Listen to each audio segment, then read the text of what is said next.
Hello friends, welcome to study track 24। मित्रांनो, या व्हिडिओमध्ये आपण कोरोना व्हायरस या महत्त्वपूर्ण टॉपिक संदर्भात माहिती जाणून घेणार आहोत।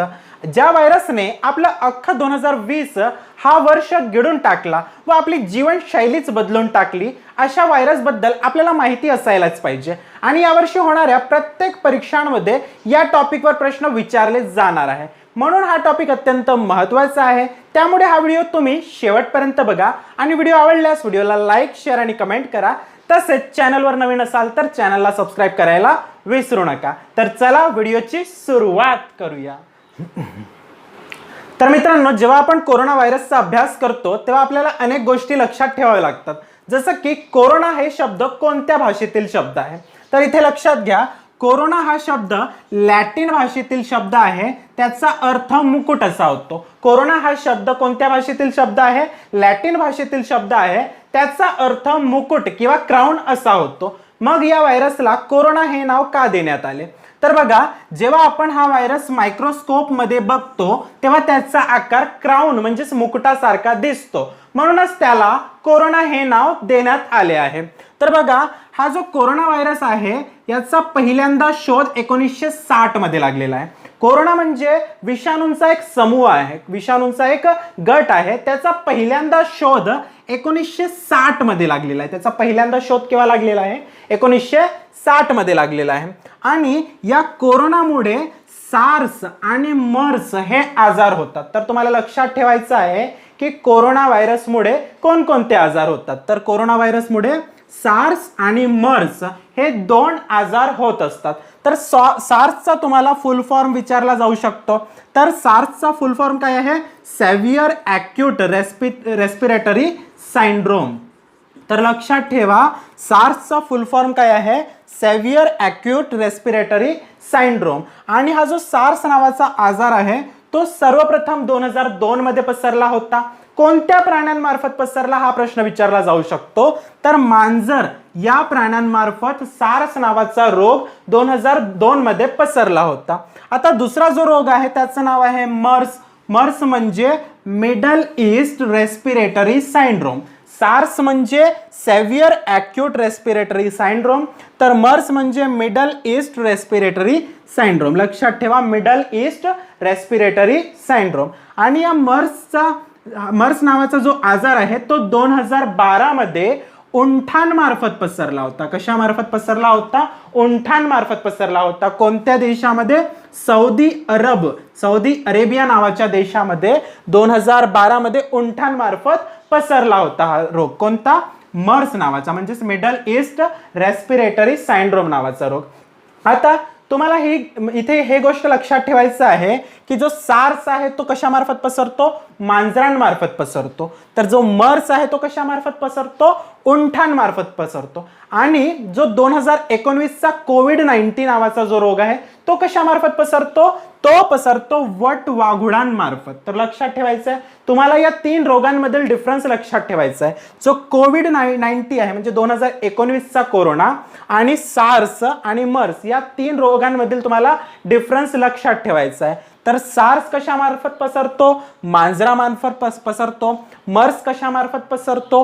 उंठांमार्फत पसरतो। आणि कोविड-19 कशामार्फत पसरतो? तर वटवाघुळांमार्फत पसरणारा हा रोग आहे। तर इथे तुम्हाला याचे फुल फॉर्म सुद्धा लक्षात ठेवायचे आहे, जसं की सार्स म्हणजे सेव्हियर ॲक्यूट रेस्पिरेटरी सिंड्रोम आणि मर्स म्हणजे मिडल ईस्ट रेस्पिरेटरी सिंड्रोम। आणि बघा, हा जो 2019चा कोरोना व्हायरस आहे ज्याला आपण कोविड-19 असे म्हणतो, हा व्हायरस पहिल्यांदा कुठे सापडला? तुम्हाला देश विचारला जाऊ शकतो। तर पहिल्यांदा चीन या देशात सापडला। आणि चीनमधील कुठल्या प्रांतात सापडला? तर हुबेई नावाच्या प्रांतात। आणि या प्रांतामध्ये वुहान शहरात सर्वप्रथम हा सापडलेला आहे। तर लक्षात ठेवा, कोरोना व्हायरस 2019चा कोरोना व्हायरस सर्वप्रथम कुठे सापडला? चीनच्या हुबेई प्रांताच्या वुहान नावाच्या शहरामध्ये। चीनच्या हुबेई प्रांताच्या वुहान नावाच्या शहरामध्ये हा व्हायरस पहिल्यांदा सापडलेला आहे। मग हा व्हायरस कशामार्फत पसरतो? वटवाघुळामार्फत। सार्स कशामार्फत पसरतो? मांजरांमार्फत। आणि मर्स उंठांमार्फत। तर कोविड-19 किंवा 2019चा जो कोरोना आहे तो वटवाघुळांमार्फत पसरणारा रोग आहे। आता बघा, या 2019च्या कोरोना व्हायरसला काही नावे देण्यात आली आहे. ती नावे आपल्याला परीक्षांमध्ये विचारली जाऊ शकतात. जसं की चीनने दिलेलं नाव कोणतं? कोरोनाला चीनने 2019च्या कोरोनाला चीनने कोणते नाव दिलेले आहे? तर चीनने नोवेल कोरोना हे नाव दिलेले आहे. लक्षात ठेवा, चीनने दिलेले नाव कोणते? Novel corona. आणि WHO म्हणजेच वर्ल्ड हेल्थ ऑर्गनायझेशन किंवा जागतिक आरोग्य संघटना ने दिलेले जे नाव आहे ते कोणते आहे? कोविड-19. तर कोविड-19 हे नाव WHO ने दिलेलं आहे. तर लक्षात ठेवा तुम्ही की चीनने नाव कोणते दिले? Novel corona. आणि WHO ने दिलेले नाव कोणते? कोविड-19. तर या कोविड-19चा फुल फॉर्म आपल्याला विचारला जाऊ शकतो. तर बघा, कोविड या शब्दामधील CO वरून कोरोना, VI वरून व्हायरस आणि D वरून डिसीज असं लक्षात ठेवायचं आहे. आणि 19 म्हणजे 2019. तर कोविड-19 याचा फुल फॉर्म काय असणार आहे? Corona virus disease 2019. तर अशा प्रकारे हा व्हायरस सर्वप्रथम चीनमध्ये सापडला व यापासून होणारा पहिला मृत्यू देखील चीनमध्येच झाला. आता तुम्हाला असा प्रश्न विचारला जाऊ शकतो की चीनच्या बाहेर पहिला मृत्यू या व्हायरसमुळे कोणत्या देशात झालेला आहे? तर कोरोना व्हायरसमुळे चीनच्या बाहेर झालेला पहिला मृत्यू फिलिपिन्स या देशात झालेला आहे. तर तुम्हाला इथे लक्षात ठेवायचं आहे की चीनच्या बाहेर कोरोना व्हायरसमुळे पहिला मृत्यू फिलिपिन्स या देशात झालेला आहे. आता तुम्हाला कोरोना व्हायरस संदर्भात अजून एक गोष्ट इथे लक्षात ठेवायची आहे की कोरोना व्हायरसमुळे प्रभावित होणारा शरीरातील अंग कोणता? तर कोणत्या अंगाला कोरोना व्हायरस प्रभावित करत असतं? तर आपल्या शरीरातील फुफ्फुस म्हणजेच लंग्स नावाचा जो अवयव असतो, फुफ्फुस किंवा लंग्स नावाचा जो अवयव असतो, तो अवयव कोरोना व्हायरसमुळे प्रभावित होणारा अंग आहे. तर मित्रांनो, आता आपण कोरोना व्हायरसच्या संदर्भात घडलेल्या काही महत्त्वपूर्ण घडामोडी लक्षात घेऊया. जसं की बघा, पहिली घडामोड आहे कोरोना व्हायरसला महामारी घोषित करण्यात आली. कशाद्वारे? हा प्रश्न आपल्याला विचारला जाऊ शकतो की कोरोनाला कोणी महामारी घोषित केलेली आहे? तर WHO किंवा जागतिक आरोग्य संघटनेने कोरोनाला महामारी घोषित केलेली आहे. आणि तारीख विचारली जाऊ शकते. तर 11 मार्च 2020 या तारखेला जागतिक आरोग्य संघटनेने कोरोनाला महामारी घोषित केलेलं आहे. हे तुम्हाला इथे लक्षात ठेवायचं आहे. त्याच्यानंतर बघा, भारतात कोरोनाचा पहिला रुग्ण कुठे सापडला? तर भारतात कोरोनाचा पहिला रुग्ण केरळ या राज्यामध्ये सापडलेला आहे. त्याच्यानंतरचा पॉइंट आहे, भारतात कोरोनामुळे पहिला मृत्यू कुठे झाला? बघा, पहिला रुग्ण कुठे सापडला? केरळमध्ये सापडला. परंतु पहिला मृत्यू जो आहे तो कर्नाटकच्या कलबुर्गी या शहरात झालेला आहे. तर लक्षात ठेवा, पहिला रुग्ण केरळमध्ये आणि पहिला मृत्यू जो आहे तो कर्नाटक राज्यातील कलबुर्गी या शहरात झालेला आहे. त्याच्यानंतर बघा, महाराष्ट्राच्या संदर्भात महाराष्ट्रात कोरोनाचा पहिला रुग्ण कुठे सापडला? तर महाराष्ट्रात कोरोनाचा पहिला रुग्ण पुणे शहरात सापडलेला आहे. आणि पहिल्या मृत्यूची नोंद महाराष्ट्रात पहिल्या मृत्यूची नोंद कुठे झालेली आहे? मुंबईला झालेली आहे. तर भारतात पहिला रुग्ण केरळमध्ये आणि पहिला मृत्यू कर्नाटकच्या कलबुर्गी शहरात. तर महाराष्ट्रामध्ये पहिला रुग्ण पुणे या शहरात, तर पहिला मृत्यू मुंबई या शहरात झालेला आहे. याच्यानंतर बघा, कोरोनामुळे राज्य आपत्ती घोषित करणारे पहिले राज्य कोणते? असा प्रश्न विचारला जाऊ शकतो. तर कोरोनामुळे राज्य आपत्ती घोषित करणारे पहिलं राज्य केरळ राज्य आहे आणि तिथेच पहिला रुग्ण सापडला होता. त्याच्यानंतर बघा, कोरोनामुळे महामारी घोषित करणारे पहिले राज्य कोणते? हरियाणा राज्य. महामारी घोषित करणारे पहिले राज्य हरियाणा. तर राज्य आपत्ती घोषित करणारे पहिले राज्य कोणते? केरळ. त्याच्यानंतर बघा, कर्फ्यू लावणारे पहिले राज्य कोणते? पंजाब. पंजाब हे कोरोनामुळे कर्फ्यू लावणारे पहिले राज्य आहे. याच्यानंतर संपूर्ण लॉकडाऊन लावणारे, कशामुळे? कोरोनामुळे संपूर्ण लॉकडाऊन लावणारे पहिले राज्य कोणते आहे? राजस्थान हे राज्य आहे. तर तुम्हाला या सर्व महत्त्वपूर्ण घडामोडी इथे लक्षात ठेवायचं आहे, कारण की यावर प्रश्न विचारले जाण्याची खूप दाट शक्यता आहे. आता आपण कोविड-19चे निदान व लसीविषयीची माहिती घेऊया. जसं की बघा, कोविड-19चे निदान करण्यासाठी जी चाचणी वापरली जाते त्या चाचणीचं नाव आहे RT-PCR चाचणी. त्या चाचणीचं नाव बघा काय आहे? RT-PCR चाचणी. तर तुम्हाला इथे RT-PCRचा फुल फॉर्म विचारला जाऊ शकतो. तर लक्षात घ्या, RT-PCRचा फुल फॉर्म आहे reverse transcription polymerase chain reaction. तर लक्षात घ्या, RT-PCR चाचणी याचा फुल फॉर्म काय आहे?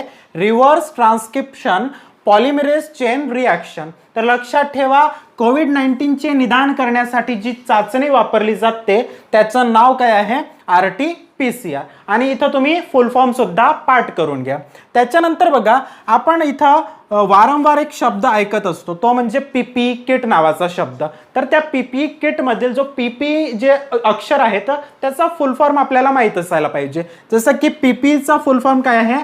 Personal protective equipment. तर लक्षात घ्या, PPE किट मधील PPE चा फुल फॉर्म काय आहे? Personal protective equipment. तर इथे बघा, कोरोनावरील लस किंवा वॅक्सिन बद्दलही आपण इथे माहिती घेणार आहोत. तर जगातील पहिली नोंदणीकृत लस, जी कोरोनावरील जगातील पहिली नोंदणीकृत लस आहे, तिचं नाव आहे स्पुटनिक व्ही. आणि या लसीचं निर्माण रशिया या देशाने केलेला आहे. तर लक्षात ठेवा, कोरोनावरील जगातील पहिली नोंदणीकृत जी लस आहे तिचं नाव आहे स्पुटनिक व्ही आणि त्या लसीचा निर्माण कोणी केलेला आहे? रशियाने केलेला आहे. तर तुम्हाला असा प्रश्न विचारला जाऊ शकतो की कोरोनावरील लस कोणत्या देशाने सर्वप्रथम तयार केली?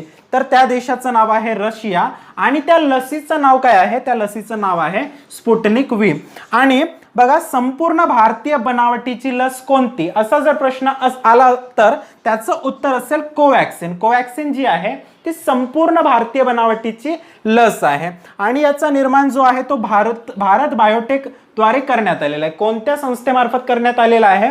भारत बायोटेक या संस्थेमार्फत करण्यात आलेला आहे. आणि भारत बायोटेकचे तुम्हाला मुख्यालय विचारले जाऊ शकते. तर लक्षात ठेवा, भारत बायोटेकचे मुख्यालय जे आहे ते हैदराबादमध्ये आहे.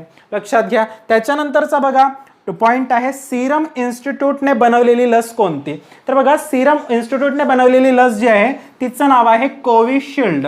बघा, भारत बायोटेकने बनवलेली लसीचं नाव आहे कोवॅक्सिन आणि कोविशिल्ड कोणाची लस आहे? ती सिरम इन्स्टिट्यूटने बनवलेली लस आहे. तर सिरम इन्स्टिट्यूटच्या बाबतीत तुम्ही लक्षात ठेवा, याचं मुख्यालय कुठे आहे? पुण्याला आहे. याचे जे प्रमुख आहे, जे सतत चर्चेत आहेत सध्या, त्यांचं नाव आहे आदर पुनावाला. आणि या सिरम इन्स्टिट्यूटचे जे संस्थापक आहेत त्यांचं नाव आहे सायरस पुनावाला. तर लक्षात घ्या, संपूर्ण भारतीय बनावटीची पहिली लस आहे कोवॅक्सिन आणि सिरम इन्स्टिट्यूटने बनवलेली लस कोणती? कोविशिल्ड आहे. तर तुम्हाला कोरोना संदर्भातील ही सगळी माहिती लक्षात ठेवायची आहे. आणि हा व्हिडिओ जर तुम्हाला आवडल्यास व्हिडिओला लाईक, शेअर आणि कमेंट करा. तसेच चॅनलवर नवीन असाल तर चॅनलला सबस्क्राईब करायला विसरू नका. धन्यवाद.